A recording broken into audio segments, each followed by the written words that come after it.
Good evening. Thank you for watching UBC Television. Welcome to the 10 o'clock bulletin of news tonight. My name is Wadulo Mark Arnold and we'll be joined by Mugalu Muhammad on sign language. But first, let's take a look at tonight's top stories. President receives Interparliamentary Union members at State House, Nakasero. DP roasts Mao over accountability.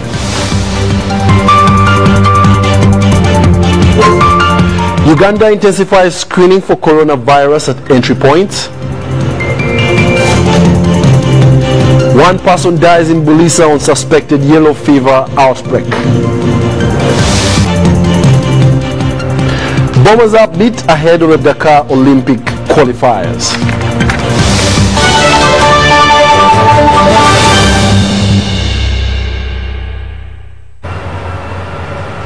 Well, thank you for joining us, UBC TV, here bringing you the news tonight. Now, in our top story, President Yoweri Kaguta Museveni has received a visiting delegation of the members of the Interparliamentary Union who paid a courtesy call on him today at State House, Nakasero. The delegation is in Uganda on a 5-day visit.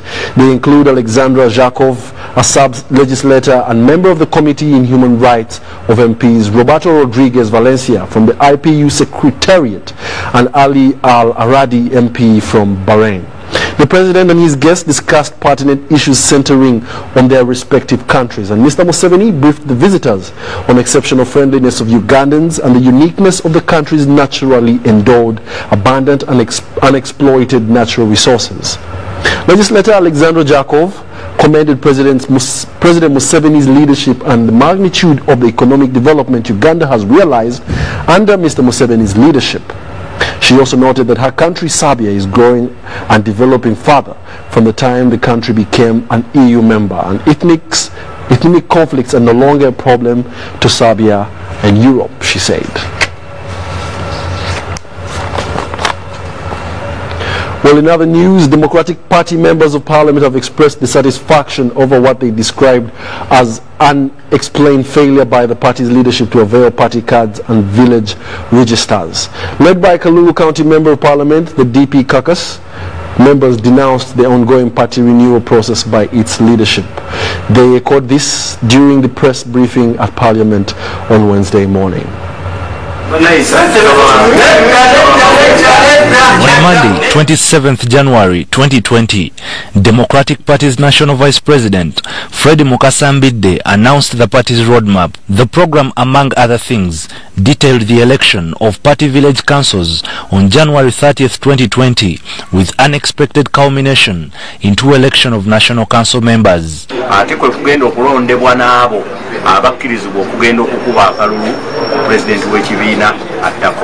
However, to a section of some party members, some of whom are members of Parliament, the roadmap is not clear. They have joined their colleagues in Machinde Sabagabo in Wakiso district to reject the composition of the party register. All the registers be withdrawn and new registers with serial numbers. We need a register that has been financed through the normal channels. In the issuance of party cards and distribution of village registers. The MPs have also accused the party leadership of what they describe as failure to follow party procedures, to which DP President Norbert Mao has rebutted. People want to become members, no cards.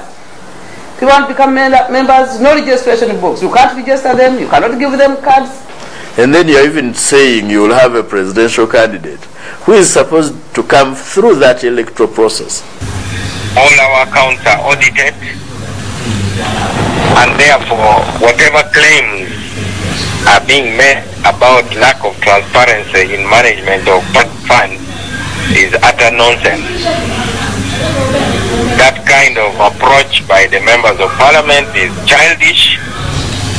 All those members of Parliament making noise received posters printed by that same printer. Bukoto East legislator Florence Namayanja and her Sabagabo municipality counterpart Sempala Chigozi claim existence of counterfeit registers being distributed in their constituencies. They accuse Mbidde of masterminding such irregularities. How true or false the claims are from both ends, Norbert Mao has advice for any aggrieved member. I don't agree that EP matters should be addressed in press conferences. We have constitutional organs that can deal with those issues. As Uganda heads towards general elections in 2021, many political actors are positioning themselves to assume victory. With such cracks widening in DP, one of Uganda's oldest political parties, how such victory will be delivered, only time will answer.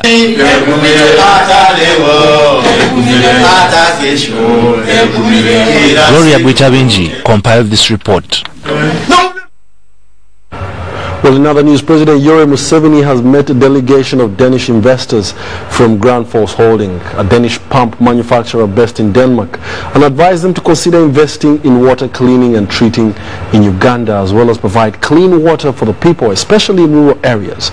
He told the delegation, which was led by the company's executive vice president, Paul Jensenis, as they should also consider working with private sector as well as the different districts in Uganda to provide clean water to the people. On his part, Paul Jensenis said that his company was already working with Buikwa district, where they have already established a solar water pumping and treatment station, and now are supplying safe and clean water to different villages in the district through community taps. Jensenis also revealed that the similar water schemes have been established in Bidibidi refugee camps in West Nile sub-region, where they are providing clean water to the refugees. The meeting, which was held yesterday at Mestia Hotel in Kampala, was also attended by the Minister for Water and Environment, Sam Cheptoris, the State Minister for Disaster Preparedness, Musa Echweru, and Uganda's Ambassador to Nordic countries, Nimisha Jayanat Madvani.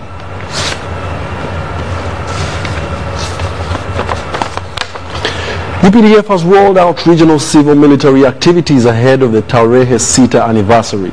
The launch was accompanied in Nakaseke district, and Salim Saleh, the general, decried limited resources affecting Operation Wealth Creation. Regional activities for Tarehe Sita have been launched by General Salim Saleh, the head of Operation Wealth Creation, at Timuna Playgrounds, Kasangombe sub-county in Nakaseke district. The activities shall be overseen by UPDF generals in Luwero Triangle, and construction works conducted by UPDF will be concluded by the end of this week.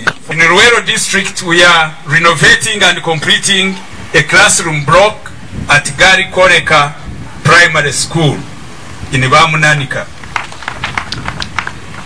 In Katikamu North, we are completing and renovating another classroom block at Boa Primary School.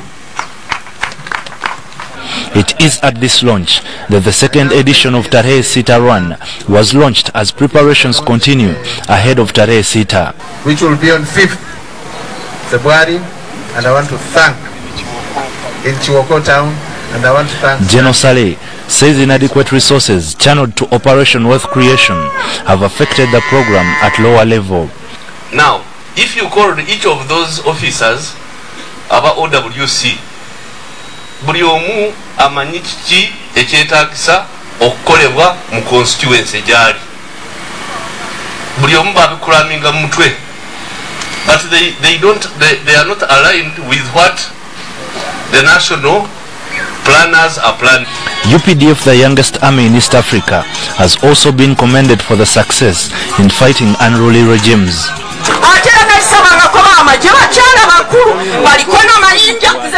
President Museveni naffe atusosowaza ffe naffe abakyala tulinnya mu kintu twebaza n'eddembe lye mutuwadde, kubanga nti okuva mu mwaka gw'enkaaga mu ebiri ku gavumenti zonna ezibaddewo nga bwe ntunuulira omujansi nzirukambiro, naye kakati neewuunyiza olwatuuse wano abajansi be basoose otwaniriza.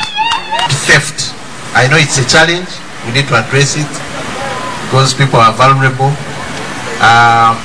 I can see you talked about the police being effective, but I think they are few, and then they may lack means of fast mobility and communication. This is something we need to address, and address quickly. Now that the Army Week activities have been launched at regional level, what lies ahead is to launch the same activities at district level and these are in the districts of Luwero, Nakasongola and Wakiso. The main celebrations will be held on the 6th of February in Ibutalangu, Nakaseke district. Ivan Kahwa, UBC News in Nakaseke. The body of a former State Minister for Defense, Peter Otai, has been flown into the country. Peter Otai, who was the State Minister for Defense during Obote II's government in the 1980s, died in exile in the United Kingdom on January the 1st. The State Minister for Disaster Preparedness, Musa Echweru, says the government has offered him an official burial. The plane carrying the remains of the former State Minister for Defense Peter Otai landed at Entebbe International Airport at about 2 p.m. The body was received at the airport by the State Minister for Disaster and Preparedness Musa Echweru, relatives and officials from Uganda People's Congress UPC. Peter Otai has been living in exile in the United Kingdom. Unfortunately, he passed away recently, but we are happy that the family, working with the government of Uganda, have been able to make it possible for the remains of our late leader to come back so that he will be laid to rest on the 1st in Soroti. Mr. Echweru says government has offered Peter Otai an official burial. So all of us, government, the relatives and his colleagues are going to give Peter Otai a befitting burial on the 1st of February this year in Soroto Derai. The President of Uganda People's Congress UPC applauded the government for offering an official burial for Peter Otai.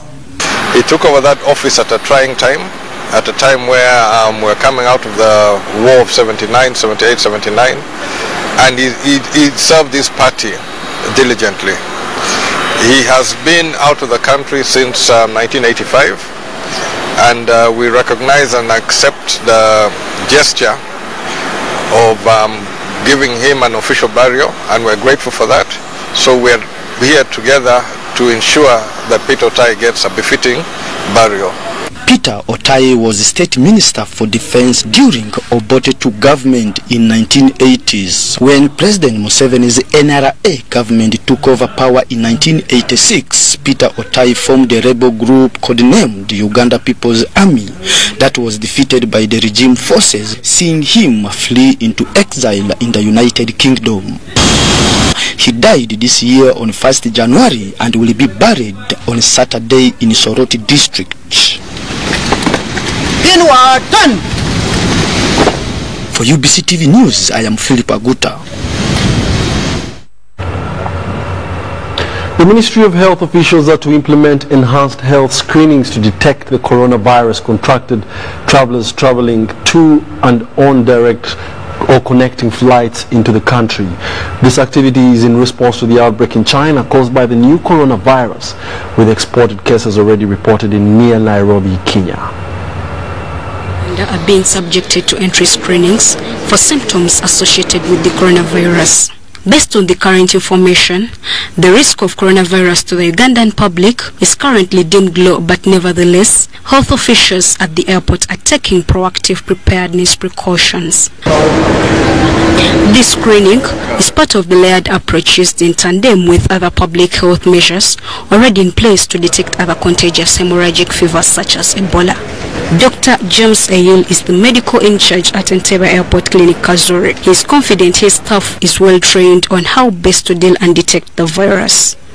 Have a team of over 16 staff that we work, 16 public health officers, 2 medical officers and myself, and we work in shift to make sure that we cover 24/7, to make sure that everybody coming into the country is screened for highly infectious disease. We use international health regulations and what you call CAPSCA guidelines and SOP. Quite often, some processes have been labeled time-consuming and tedious for the arriving passengers who in some cases endure long flight hours to reach their destination. Dr. Ayil says this will be put into consideration while conducting screenings. Trained our staff to make sure that, first of all, we beef up the number of staff during peak hours. And for Entebbe International Airport, from around 1 p.m. to 3 p.m. is a peak hour. And we make sure that we have enough staff to, make them go through very fast. We don't have actually, stagnation, because that's one of the aspects of disease prevention. We're making sure that people are not, close to each other. The most affected with this outbreak are Ugandan traders whose business trips to China are now limited. However, the Executive Director, Uganda Exports Promotions Board, says trade with China should continue with no retardation. And we are not going to change that. The same goods going to China are the same goods going to Europe. They are the same goods going to United Arab Emirates, and we are okay with it. So we hope, again, that Hong Kong and China, when they bring products into this country, that they have also preserved the health standards. So far, 106 people have died from coronavirus, and the number of confirmed cases in China has ballooned to more than 4,500. The epicenter of the outbreak is Wuhan, a city of 11 million people. Right now, no case of coronavirus infection has been reported here at Entebbe International Airport. But should there be any, Ministry of Health officials say this isolation center has been put in place well equipped to handle such emergencies. Shaidat Nasaku, UBC News. Well, thank you, Shaidat. In other news, inadequate funding in the judiciary has been cited as the main hindrance to the AIM's optimal performance. This was highlighted in the Judiciary Performance Report of the financial year 2018-2019 during the Judges' Conference held at Mestio Hotel in Kampala. The Judiciary Performing Report of 2018-2019 on the performance of courts has been raised. There has been an improvement in reduction of case backlog. However, infrastructures and understaffing. The annual report released by Judiciary on the court performance indicates that there was an improvement in disposing cases in Court of Appeal, where they have managed to dispose 1,421 cases in the year 2018-2019, compared to 1,218 cases in the year 2017-2018. Civil matters backlog cases were 278 in 2018 and then 286 in 2019. Constitutional matters backlog cases completed were 59 in 2018 and 73. This report also indicates that there was progress in disposing of cases, unlike the problem of understaffing in Court of Appeal, which still poses a challenge.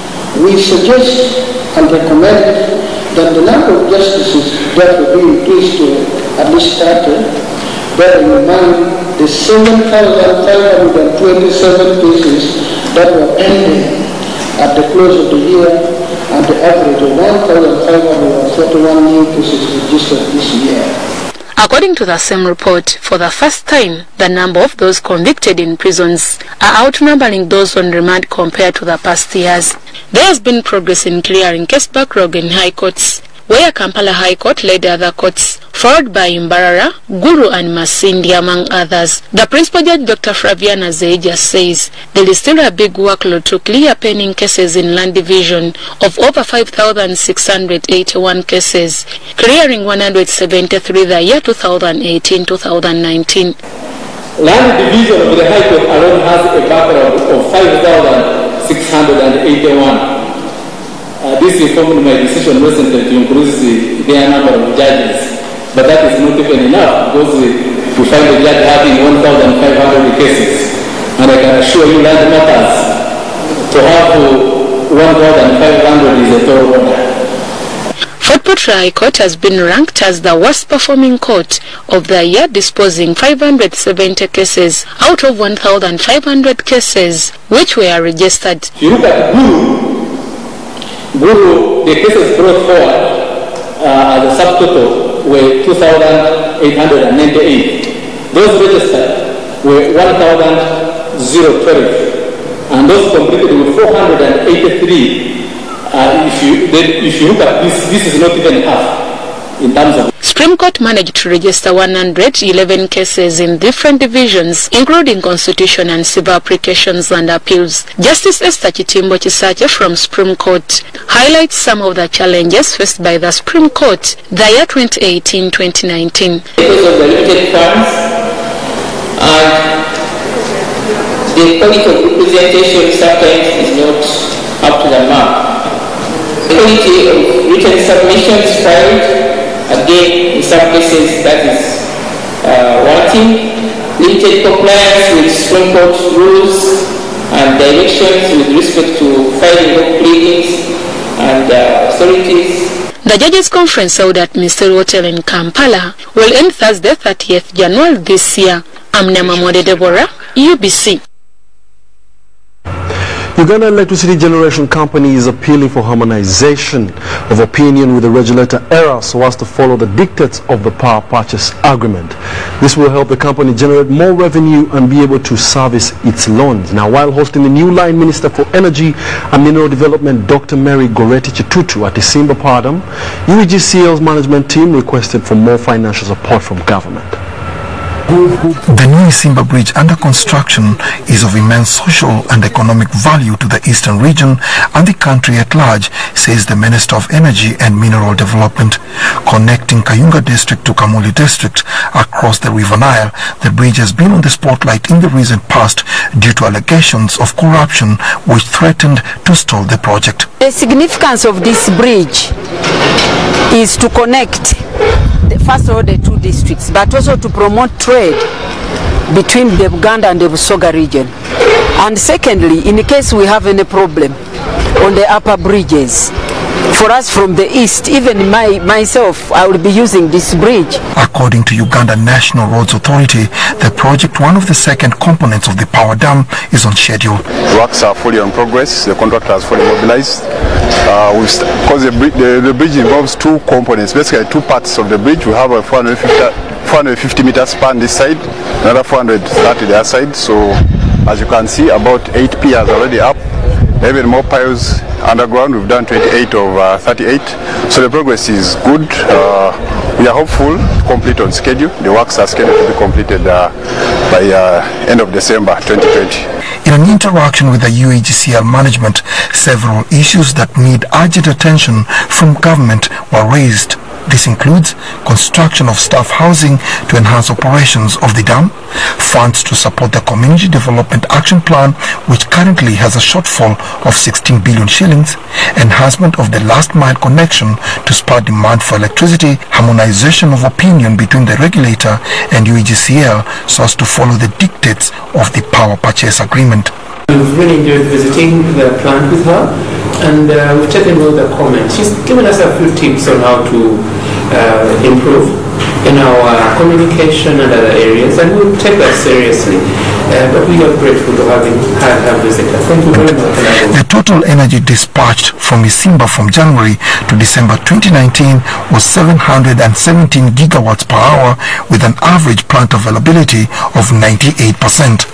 Dennis Igoa and Robin Yoso for UBC News at Isimba. The Hungarian government has officially partnered with Uganda to tackle the refugee crisis in the country. Now, while addressing the press at the Prime Minister's office, the Minister of State, Prime Minister's Office, Hungary, Obran Balzaz, said that the government, through their humanitarian aid program, seeks to support refugees in African countries.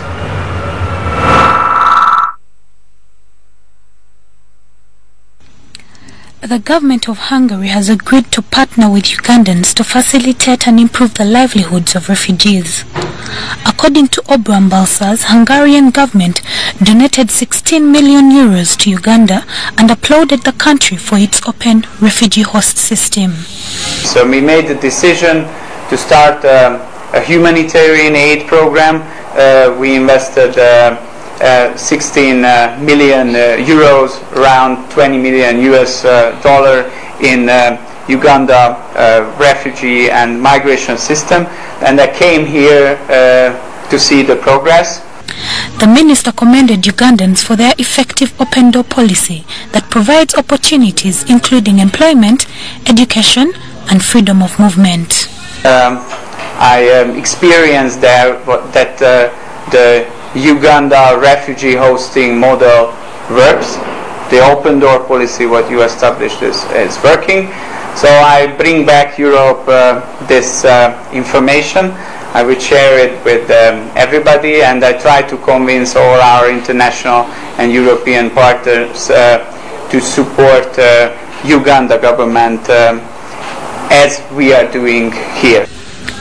Minister of State for Relief and Disaster Preparedness, Echweru Musa, emphasized that Uganda continues to advocate for an open-door policy. He, however, noted with concern the abnormal rise in the number of refugees flowing into the country. While we continue to have the open-door policy, it is putting pressure on almost all the services in the country. For example, the health facilities. If you take, for example, a health center in Bidibidi, which was meant ordinarily for 250,000 people, now Bidibidi has about 700,000 people because of the new arrivals, because of the visitors from South Sudan. He called upon the rest of the African countries to join forces and tackle the issue of raising refugees in African countries. That Africa, the rest of the African countries, in my strong opinion, should follow the example of Uganda and provide a home for the displaced, because refugees mainly generated from Africa will find it very easy to adapt to the environment and the climate and the culture of Africa. Reporting for UBC, Shiva Nauma. In other news, one person is suspected to have died and another under treatment of yellow fever in Bulisa following what seems to be an outbreak of the disease in the district. Now, the Bulisa District Health Officer, Dr. Nelson Naisie, expressed the need for a yellow fever and Ebola isolation center to separate people suspected to be infected with the disease. There is an increasing fear among the locals of Bulisa and Moyo that yellow fever may rapidly spread in the communities of the two districts. Among the two cases suspected to have contracted yellow fever, one of them identified as Ismail Ramuragwa, a resident of Kabora village in Bulisa district, died. A female aged 39 years is undergoing treatment at Bulisa District Hospital. We are doing more surveillance to get to know the situation or the extent of the spread of the disease and the risk factors for the disease. So far what we have gathered is that all these people are herdsmen and women, or wives to herdsmen. The district leadership has secured land to set up an isolation center at the hospital. Dr. Nelson expressed the need to strengthen the surveillance team at the border. Ministry of Health is doing all it can to lobby for help, to have a mass vaccination campaign, both in Moyo and the Bulisa, where the outbreak for yellow fever has been confirmed. And for the timely information we have already received from government. On the beds, the mattresses we have, the beds we are lobbying, and we want to extend water and electricity here. Bulisa District Hospital Medical Superintendent Jemu said that the hospital is too small to accommodate an isolation ward. It also managed to get for us a tent, and we are now planning to clear this site to be Ebola treatment unit, so that when we get the suspects, we are able to isolate them. At the hospital we have a screening unit, help us, Ministry of Health and other implementing partners to help us in this. Because even if you look on the admissions we have, we are really congested, some people on the ward. The District Health Department and Ministry of Health are working together to ensure that an isolation center is in place. Because we have no Ebola cases so far, the other isolated tent that we have so far in the general hospital, that one can, can act tentatively as a room to handle that situation. I'm Nafka Farida reporting. In other news, the African Center for Global Health and Social Transformation, ACHEST, together with different health promoting organizations, have launched a report on health workforce financing in Uganda, showing that Uganda is still struggling with the recruitment and retention of health workers. The report findings indicate that in 10 years from now, there will be a health workforce shortage of over 18 million health professionals globally. Now, Dr. Vincent Ojume, who presented the report, advises on the need for deliberate efforts to reverse the trend. Declare this report launched. Thank you so much. According to the World Health Organization, a country needs at least 4 professional health workers for every 1,000 inhabitants. However, Uganda's current status is of a 1 employed professional health worker to every 1,000 inhabitants. While presenting the report findings on health workforce financing in Uganda, Dr. Vincent Ojume remained pessimistic about a change of these petrifying statistics, advising on the need for government to increase on financing for the health sector. The report also revealed that Uganda is still following outdated national staffing norms, thereby affecting the current labor force supply that remains to be too low to cover the growing population needs. The wage bill is not really keeping up with the population growth. Our population, I think that time we were about what, 21 million, 1999. Check the figures. But now we are almost just doubled, 40 million, and we are still using the norms of 2019. We have not taken into account these non-communicable diseases which has now come in to compete with communicable diseases. Riding on this fact, the Executive Director, African Center for Global Health and Social Transformation, Professor Francis Omaswa, calls for an overhaul of the staffing norms. We need to revisit and review the national staffing norms so that they respond to the current disease burden and also to the increased population. Dr. Edward Mutabazi, a technical advisor for human resource planning at the Ministry of Health, reveals that plans to develop a national health workforce account are at the tail end. So if you don't know this, you don't have an appropriate structure. So you will not know how many people do you need at a particular time, given the trends of diseases and also given the dynamics in the disease burden. So this is what we consider, and once you know how many people you need, then you can know how much should I have in order to pay them. Currently, Uganda's health per capita stands at $35 away from the $65 20 years ago. Dorcas Kimono, UBC TV News. The State Minister for the Youth and Children's Affairs, Honorable Nachiwala Florence Chiyinji, called upon the child care initiatives to prioritize resettlement of the vulnerable children. She raised this concern in the meeting which was aimed at strengthening national alternative care implementation management information systems in Entebbe. While launching this project, the State Minister for Youth and Children Affairs, Honorable Florence Nachiwala Chiyinji, encouraged parents to be more responsible with their children. You cannot take care of your own biological child, then how dare you let me know that you can take care of the rest of the world and the community? So as to say that we are giving you more stress than... Honorable Nachiwala Chiyinji also warned parents over children negligence, most especially the disabled ones. The process that is going on in Parliament to ensure that we look at this bracket of child neglect because it forms the basis of the community. Yes. Samuel Sanders, the project founder from Norway, describes the aim and the obligation of this project in 5 countries in Africa. We are supporting this project for a 2-year period, starting this year, scheduled to end next year in December. The total program is approximately $1 million, and we've received that money from the Norwegian Development Agency.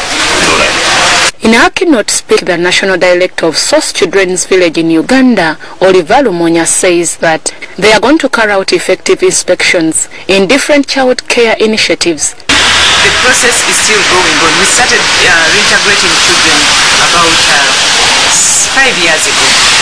where we find a family of origin willing to take care of this child. SOS is a non-government organization which takes care of vulnerable children, mostly from effect of child neglect and loss of parents. Story compiled by Tanaba Kenneth, UBC. The Ministry of Education and Sports urged book writers under their umbrella body, Uganda Publishers Association, to always discover the needs of people who read their books. The Minister for General Duties, Mary Karoro Okrut, represented the Minister of Education at the opening of the trade show of Uganda Publishers Association at the Constitution Square in Kampala. While addressing scribes and authors, the Minister of General Duties, Mary Karoro Okrut, on behalf of the Minister of Education and Sports, assured writers that the ministry will continue giving them support to promote Ugandan authors. And in my capacity as the Minister of Education, I would like to assure you of our continued support of the book industry. Minister further urged writers to write about Ugandan topics because it encourages people to read more about Uganda. This is committed to rolling out the new lower secondary textbooks curriculum in the academic year 2020, this very year that we are in. Musoke Samuel, the chairman Uganda Publishers Association, expressed fear of the rising technologies but was hopeful Uganda publishers would benefit from the rise of the internet publications. We are appealing to government to support the publishing industry further by setting up the national libraries all over setting up and finance national libraries all over the country to promote the reading culture among us. This Uganda trade show is to be conducted for 3 days, starting today, Wednesday, until Friday, the 31st January this year. Andrew Sebira compiled this report. In other news, Akato keeper Adam Kalema has given an account of what happened before an aircraft military jet Ranger AF302 on training mission crashed in Gomba, killing the pilot and one other crew member. Now, by press time, officers were collecting evidence at the highly guarded scene, which became a tourist attraction to many that continue flocking it.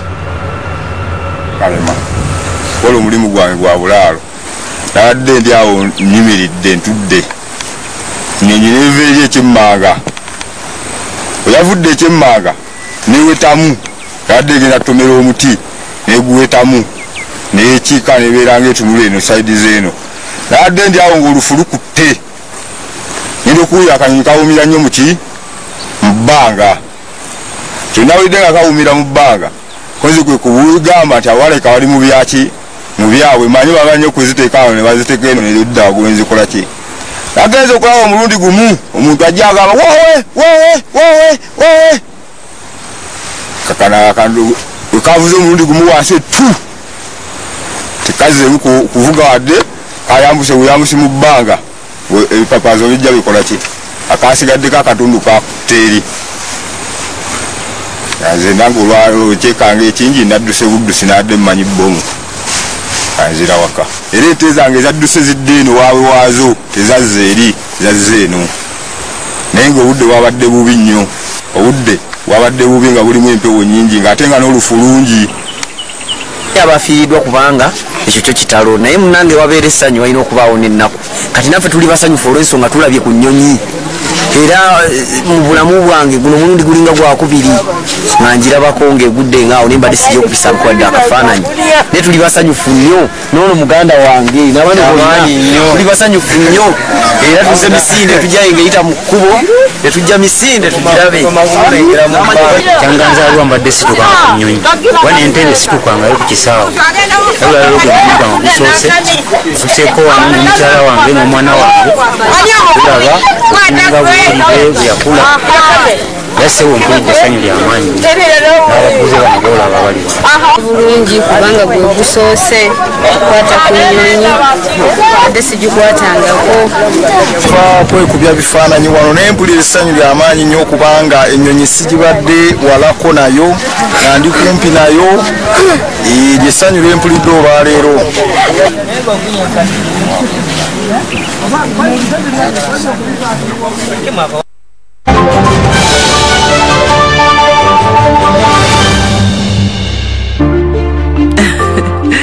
That's my little angel Rose.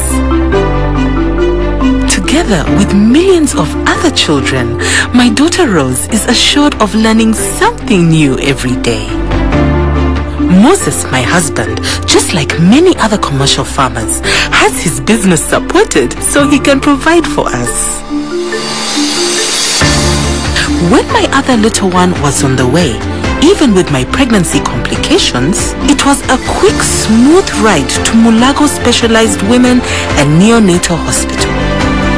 Also, my new baby was able to make it through his first days with the help of specialized equipment thanks to the reliable electricity which has also been extended throughout the country. All this and more has been made possible because of you. Join us and together let's do more for our country. Get your free tin at www.ura.go.ug. Thank you for paying your taxes. Uganda Revenue Authority. Developing Uganda together.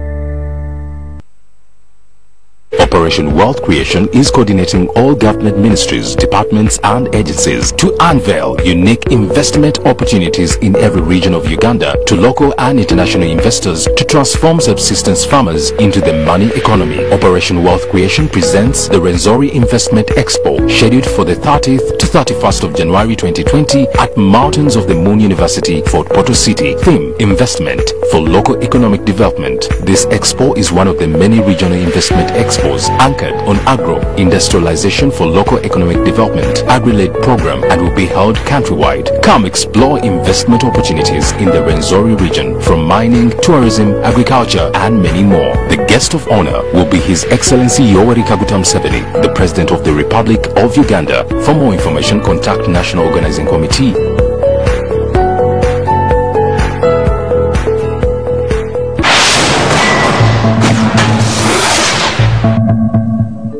Hi, I'm Didier Drogba.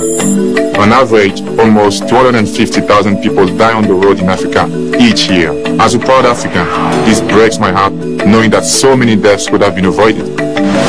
So when you're on the road, follow these safe steps and help save lives. The numbers don't lie. Seatbelts save lives. Drivers and passengers must always wear a seatbelt. Passengers who don't wear seatbelts are a danger to themselves and others. In a crash, they can be thrown around the car, causing serious injury. Ensure children are safely fastened in car seats suitable for the size and weight. And keep small children out of the front seat. So when you're on the road, follow these safe steps and help save lives. We all have a role to play in road safety. Together, let's make Africa's road safer. Welcome to the Equal Opportunities Commission, an independent statutory body that works towards ensuring that all forms of discrimination, marginalization, and unfair treatment are eliminated. The Equal Opportunities Commission has power of court and can enforce its decisions. It is established and supported by the government of Uganda. It also garners support from development partners, civil society, the private sector, faith-based, and cultural organizations. Visit the Equal Opportunities Commission today, the home of equal opportunities for all, or call us on our toll-free line 0800 100 440. This message is brought to you by the Equal Opportunities Commission with support from the United Nations Human Rights Office.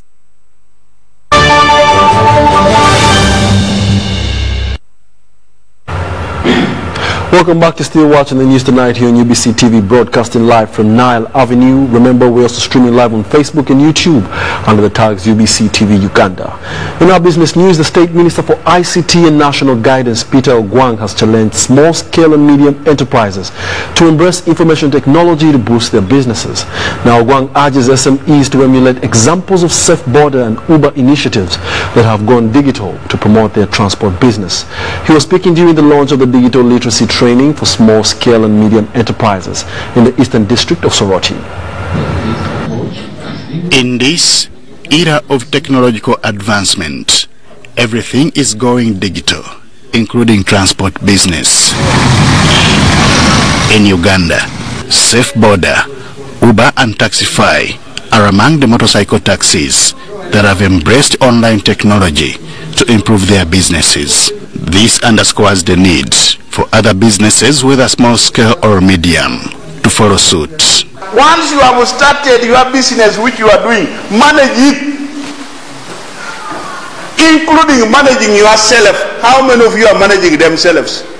There are some of us, you are 20 years, but you look like you are 50 years. It means you have not managed yourself. It is with no doubt that with slogans like start, manage and grow, digitalization could be an opportunity for business growth. I would like to encourage you to take advantage of other digital literacy programs that include community IC training conducted at schools where government of Uganda through UCC RCDF had provided computers and internet. This call comes at a time when Uganda's broadband internet coverage has tremendously improved.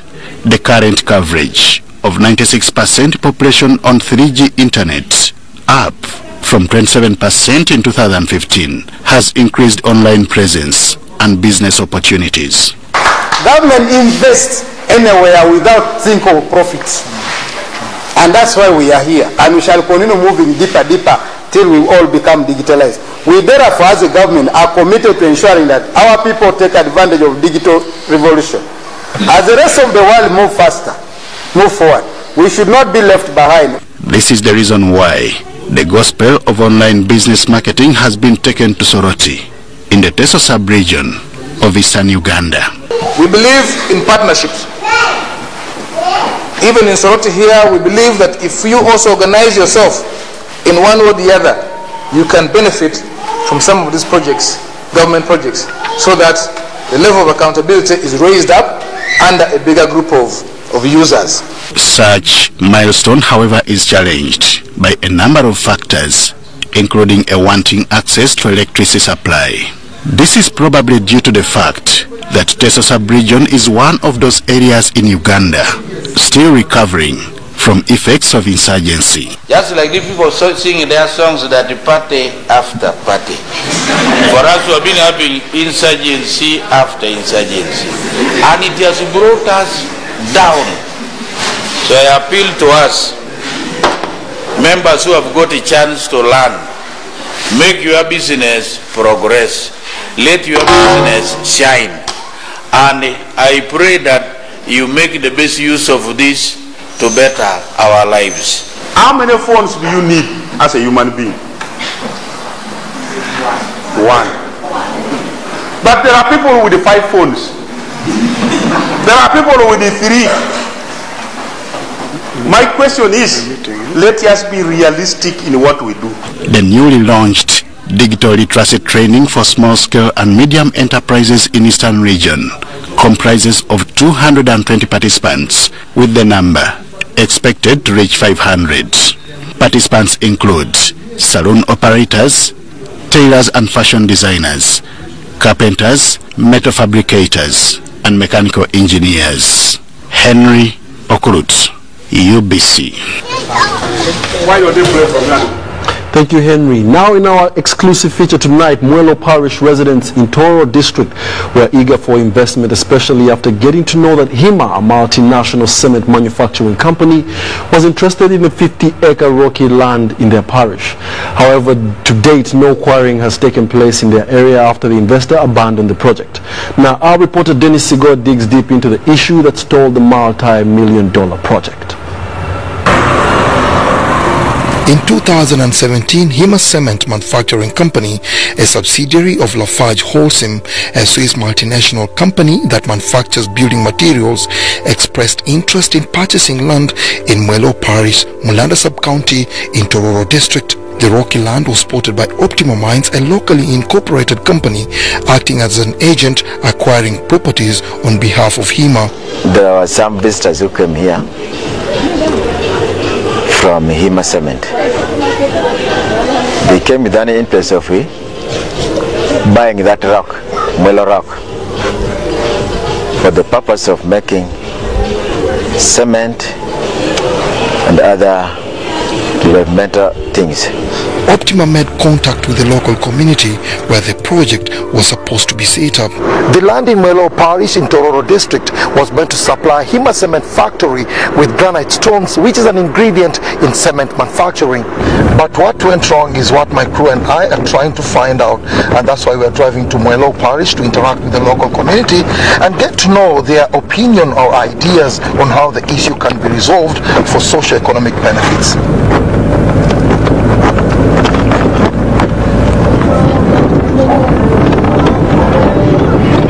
Otieno Stephen, the district councillor representing Mulanda sub-county, was among those who were excited by the new development in his area of jurisdiction. Now for me on my side, being a leader, I'm a local government councillor. I represent Mulanda the district. I don't earn any salary. I depend on revenue. Yes. And this thing was source of revenue. If this thing was to work here, at least my people also at home, they were going to also to enjoy what bread. But right now they have stopped the thing and they were handed over the land to the people. However, the dream of improved social services and infrastructure development is yet to be realized. The local community in Mulanda blames their demise on brokers who are interested in the rock. Those ones who mediated for the thing, they were not open to people. You just hear that yesterday they were in Kampala, they were in Mbale. If they come here, they will just force you that you come and sign here. And those ones even who signed, they were not the beneficiaries, they were not the rightful beneficiaries. There was a total lack of sensitization within the community. If you look at all these elders here, including that widow, she's my aunt. There are several widows around there and within here. And the people, a lot of them, most of the people here were taken for granted by the so-called mediators. I read the letter very well the first day when the letter came. It was a letter, a license given to Optima Mines to carry out an exploration, okay, according to the map attached. The map attached covers all of Mulanda sub-county almost. As a local resident and potential project-affected person, Osaro and others took it upon themselves to dig deeper into the matter of land acquisition and compensation. The Mwelo rock located right behind me covers about 50 acres of land. It might sound little, but during the mining process, much of the neighborhood will be affected, and it is estimated more than 10,000 people will be affected. And therefore, this has made the issue of compensation very critical. There were so many people who were involved in a lot of malpractice. Some of them they bought cars, they did what, they were given commissions to come and blindfold these people here to benefit their own interest. So if there's any other investor who wants to come, let the investor come, meet the wananchi, talk to them. By act of parliament, there are compensation rates, which is in place, and is what we were saying. How do you pay me, your son, 15 million, you pay my father, the owner of the land, 5 million. Does it make sense? The purported fraudulent means of land acquisition attracted public attention that forced the affected people to sue Optima Mines and Minerals Company in the High Court. For us, when time came when they started buying land, for us we saw the process was irregular. So we went to court. Now when we went to court, there were some ways in which court handled that matter. So we wanted to appeal, but we refused to appeal. So we went to Human Rights Commission. Land Commission. When we went to Land Commission, the whole process was reviewed, starting from the process of getting the license, up to the process, up to top. Everybody was invited and everybody participated. It was discovered that the consultants acquired land irregularly. Okay? They also Hima admitted that social impact was not done. The long drawn out court battle between Optima, HIMA and Mwelo Land Rights Protection Association came to the attention of the Commission of Inquiry on Land Matters in 2018, led by Lady Justice Catherine Pamugemerere. Optima and HIMA were summoned to appear before the commission. I, Liaguma Dastan, do hereby solemnly swear that the evidence I shall give touching the matters before this commission of inquiry shall be the truth, the whole truth, and nothing but the truth. My question is, what were you doing? Acquiring surface rights. On what basis? Because the surface rights, it's a process. No, it's on what basis? On a- what basis? You have told us the exploration license does not authorize you to go and start purchasing land. It gives you the mineral right. And that right is only to? Can you mine? You own that right? You own the minerals at that stage? No. The minerals are owned by... Do you have any right to exploit them? Yes. To exploit them? Not sample. To do something. To exploit them, use them in business, extract them, sell them. That's a mining lease. Exactly. And according to you, no emails? My lord, it was based on the invoices. Why wouldn't they document it properly? Was it because you are going to conduct an unlawful activity? No, we do everything within the law. Yeah, so I don't see why you should take the trouble to have written agreements for purchase of licenses but not for the acquisition of land rights. Doesn't make sense to me. We have already established a practice that when we do business, we have written contracts and we set out the terms. Because what is being hidden is really the question. What are you hiding from us? What are you hiding from us? Why don't you want us to see the terms under which HIMA asked you to purchase this land? Because I'm sure they must be writing somewhere. No, my lord. The second episode of this investigative story continues in tomorrow's news bulletin.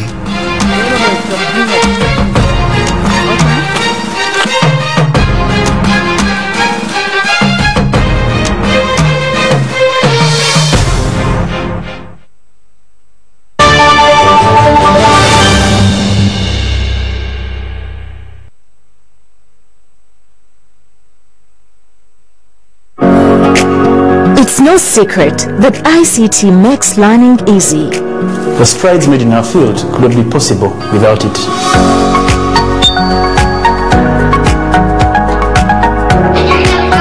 And now we can watch our favorite show. My radio is my best friend. UCC provides an enabling regulatory environment and policy guidance for healthy competition. We also facilitate ease of doing business in the communications sector through licensing, standardization, spectrum management, tariff regulation, rural communication development, and consumer empowerment. An informed consumer is an empowered consumer. UCC supports local content and innovations. Driving the development of a robust communication sector in Uganda is Uganda Communications Commission.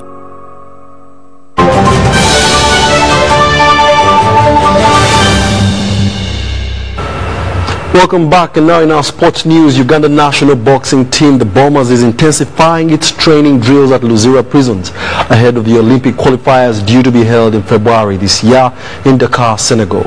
Mihanda Patrick, Bombers head coach, is optimistic that his players are upbeat for the upcoming competitions, as this report tells us. With just under a month for the Bombers to polish their boxing tactics as well as going through their paces ahead of the Olympic qualifiers in Dakar, agility and speed in the ring is currently the main focus. Mostly we're working on strength, then the techniques, also movement, because most of the boxers, when they are punching out punches, they stay in one place, but this time around, they are moving around, and also trying to make strength, to put strength in them, and also techniques. That's what we are working on since we have a few days to go. Shadil Musa Borgi, Bombers captain, says the technical bench has provided the team with the rightful skills and they are ready to so far the camp is good, everyone is good, everybody is in shape, our coaches are trying hard so that they are pushing it. Everything was well in terms of training, with just under in terms of accommodation, in terms of feeding, everything was fine. Other boxers on the team share their views. They are giving us fitness, the coaches are giving us more tactics, they are giving us more techniques during the fight, and with that, we are bringing back victory. The camp is not bad. For me, right now I'm in shape, and we've been training hard with our coaches. They have been providing us a lot of stuff, like sparrings, hard work, and sprints. So right now I'm there, and what I can promise the Ugandans that we are going to bring those bodies. Yoko Solomon, heavyweight, Chambade Emma, featherweight, Masembe Isaac, flyweight, Muberu Disan are some of the male bombers, while in the ladies category, flyweight, Nanzuri Catherine, featherweight, Akelo Susan, middleweight, Nasali Doran, among others on the squad. The team departs for Dakar on 17 February this year. For UBC, Helen Barbara,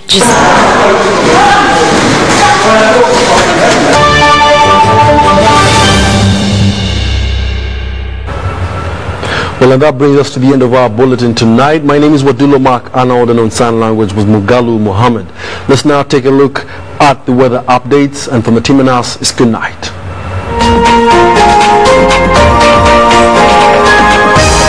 Brought to you by NEMA, ensuring sustainable development.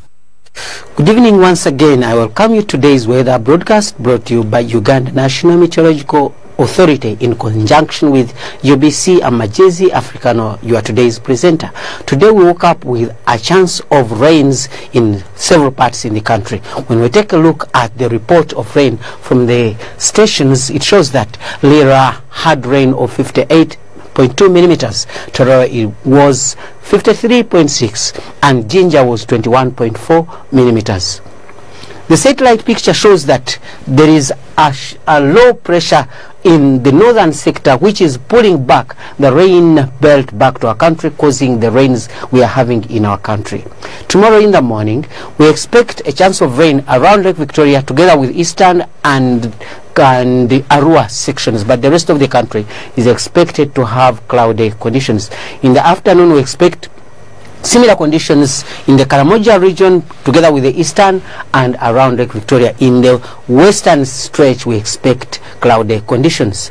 Temperatures are expected to rise up to 29 degrees Celsius. Around the city center we expect 26 degrees Celsius, and in the hills of Kigezi we expect 23 degrees Celsius. Elsewhere along the globe we expect Mombasa together with Dubai cloudy conditions. Paris together with Kigali we expect light rains, and London we expect cloudy conditions. Thanks for being with us. Have a blessed night.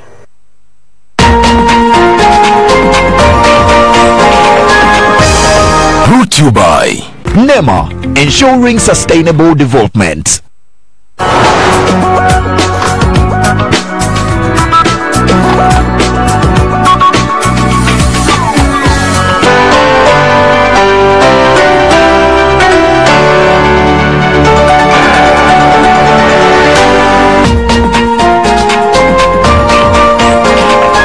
This weekend on UBC. Not so long ago, I encountered a tweet. I was, scrolling on my timeline, and it was more like a tweet outburst. It was against two people, pulling raw. I made a tweet of how I wish my 2020 to be, to meet a nice woman who will not disturb me as the ones I've encountered in 2019. Yeah. And she comes at me, she's like, you want to meet nice women? You're the one who's fake. It's like you're made from China. There's a nexus of two things that are disturbing our society. One is feminism, and another one is homosexuality. But I'm wondering, Saleh, where did you come up with this idea that you want to become a president of Uganda? Yeah. Yes, it's an idea. It comes from a long way back. Yeah. And it's no longer an idea. It's something that I work towards every day. Really?